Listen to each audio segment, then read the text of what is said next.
മലയാളികളായ ഒട്ടേറെ വിദ്യാർത്ഥികൾ ഉന്നത പഠനത്തിനായി ബംഗളൂരു ഉൾപ്പെടെയുള്ള മെട്രോ നഗരങ്ങളിൽ താമസിക്കുന്നുണ്ട്. വലിയ സ്വപ്നങ്ങളുമായി നമ്മുടെ കുട്ടികൾ അവിടേക്ക് പോകുമ്പോൾ അവരുടെ സുരക്ഷയെക്കുറിച്ച് ആരെങ്കിലും ചിന്തിക്കാറുണ്ടോ? ലഹരി മാഫിയയും സെക്സ് റാക്കറ്റ് സംഘങ്ങളും രാത്രിയും പകലും അഴിഞ്ഞാടുന്ന നഗരം. ബംഗളൂരു നഗരത്തിൽ കഴിഞ്ഞ ദിവസം ഉണ്ടായ കൂട്ടബലാത്സംഗ കേസ് ഞെട്ടിപ്പിക്കുന്നതാണ്. ഇൻസ്റ്റഗ്രാം വഴി പരിചയത്തിലായ ശേഷം സൗഹൃദം നടിച്ച് പാർട്ടികളിൽ എത്തിച്ചാണ് പെൺകുട്ടികളെ ലൈംഗിക ചൂഷണത്തിന് ഇരകളാക്കിയത്. ആദ്യം മദ്യവും ലഹരി മരുന്നും നൽകിയാണ് പീഡനം. 19-കാരിയുടെ പരാതിയിൽ പോലീസ് നടത്തിയ അന്വേഷണത്തിലാണ് ഈ സെക്സ് റാക്കറ്റിനെ കുറിച്ച് സൂചന ലഭിച്ചത്. പ്രമുഖ കോളേജുകളിലെ സമ്പന്നരായ പെൺകുട്ടികളാണ് ഇരകൾ. ഇതുവരെ 19 വിദ്യാർത്ഥിനികൾ പോലീസിനെ സമീപിച്ചതായാണ് വിവരം.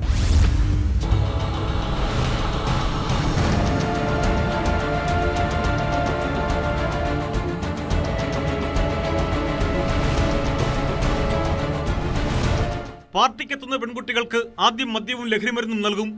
ആരെങ്കിലും വഴങ്ങുന്നില്ലെന്ന് കണ്ടാൽ അവരുടെ പാനീയങ്ങളിൽ അറിയാതെ ലഹരി ഗുളികൾ ചേർത്ത് നൽകി പീഡിപ്പിക്കും.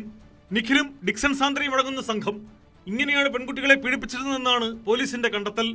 കോളേജുകളിൽ പഠിക്കുന്ന സമ്പന്നരായ പെൺകുട്ടികളെ ഇൻസ്റ്റാഗ്രാം വഴി പരിചയപ്പെടുന്നിടത്താണ് തുടക്കം. പരിചയം സൗഹൃദമാകുന്നതോടെ ജക്കൂറിലെ വില്ലയിൽ നിഖിൽ നടത്തുന്ന പാർട്ടിക്കായി ഇവരെ എത്തിക്കും. ലഹരി നൽകിയുള്ള പീഡനത്തിന് ശേഷം അടുത്ത ദിവസം പെൺകുട്ടികളോടും തങ്ങൾ ലഹരി ഉപയോഗിച്ചതിനാൽ അബദ്ധത്തിൽ സംഭവിച്ചതാണെന്ന് പറയും. മാനഹാനി ഭയന്ന് ആരും ഇക്കാര്യം പുറത്തു പറഞ്ഞിരുന്നില്ല. അടുത്തിടെ 19-കാരി പരാതിപ്പെട്ടതോടെയാണ് സംഭവം പുറത്തായത്. അതിനിടെ ഹണി ട്രാപ്പാണെന്ന് പറഞ്ഞ് കേസ് വഴിതിരിച്ചുവിടാനും പ്രതികൾ ശ്രമിച്ചെങ്കിലും ഫലം കണ്ടില്ല. കേസ് പുറത്തായതോടെ തങ്ങൾക്കും സമാനമായ ദുരനുഭവം ഉണ്ടായെന്ന് വെളിപ്പെടുത്തി 19 പെൺകുട്ടികൾ പോലീസിനെ സമീപിച്ചതായാണ് വിവരം. അമൃതഹള്ളി പോലീസ് ഇവരുടെ മൊഴി രേഖപ്പെടുത്തി വരികയാണ്. 3 പെൺകുട്ടികളെ വൈദ്യപരിശോധനയ്ക്ക് വിധേയരാക്കി. ദൃശ്യങ്ങൾ പകർത്തി പെൺകുട്ടികളെ ബ്ലാക്ക്മെയിൽ ചെയ്തിരുന്നു എന്ന കാര്യവും പോലീസ് അന്വേഷിക്കുന്നുണ്ട്.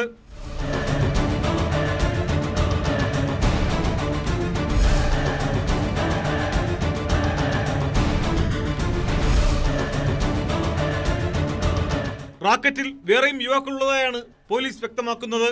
സകലേഷ്പൂർ സ്വദേശിയായ നിഖിലാണ് മുഖ്യപ്രതി. ഇയാളുടെ കൂട്ടാളിയായ പശ്ചിമബംഗാൾ സ്വദേശി ഡിക്സൺ സാന്ദ്രയെയും പോലീസ് അറസ്റ്റ് ചെയ്തിട്ടുണ്ട്. ബസവേശ്വർ നഗറിൽ സെക്കൻഡ് ഹാൻഡ് കാർ ഷോറൂമും കാർ വാഷ് സെന്റർ നടത്തി വരികയായിരുന്നു നിഖിൽ. ഈ ബിസിനസിന്റെ മറവിലായിരുന്നു ഇയാളുടെ ഇടപാടുകൾ. ലഹരി പാർട്ടികൾ നടന്നിരുന്ന ജക്കൂറിനടുത്തുള്ള വില്ല ഒരു മുതിർന്ന IPS ഉദ്യോഗസ്ഥന്റേതാണെന്നാണ് സൂചന. ഇക്കാര്യവും പോലീസ് വിശദമായി പരിശോധിച്ചു വരികയാണ്.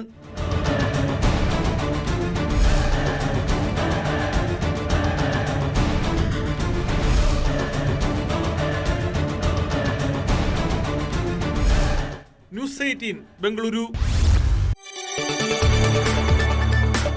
കൂടുതൽ വാർത്തകൾക്ക് news 18 Keralam YouTube channel subscribe ചെയ്യുക.